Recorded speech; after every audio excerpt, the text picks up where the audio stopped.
Hi guys, good morning. Kumusta na po kayo mga friends ko all over the world? Dito po tayo guys sa isang duck pond dito sa may Rohnert Park, California.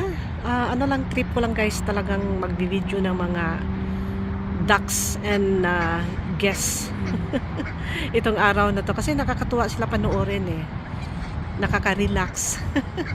So kaya naghanap ko ng mga ponds dito kasi nandito naman ako nga area.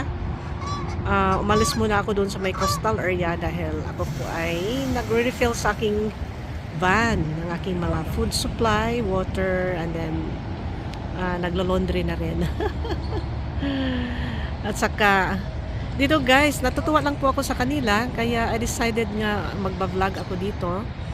And then marami guys, maraming mga ducks dito.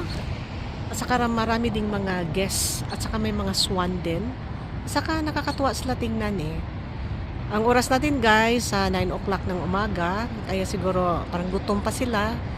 Talagang nandyan sila sa tubig.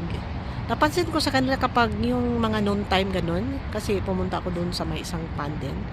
Wala na sila guys, nasa gilid na yan, natutulog. Siguro busog na. So ang feeding time nila umaga. Alam din nila eh, kailangan nilang magbe-breakfast eh. Talaga napaka-smart din ng ibon guys, no?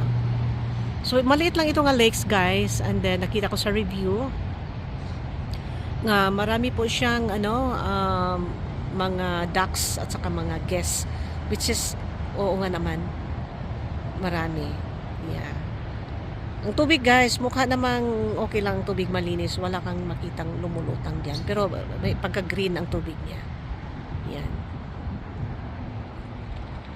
And then sinicirculate ko guys kasi may tubo doon nakita ko. Siguro yung tubig nagsisirculate din.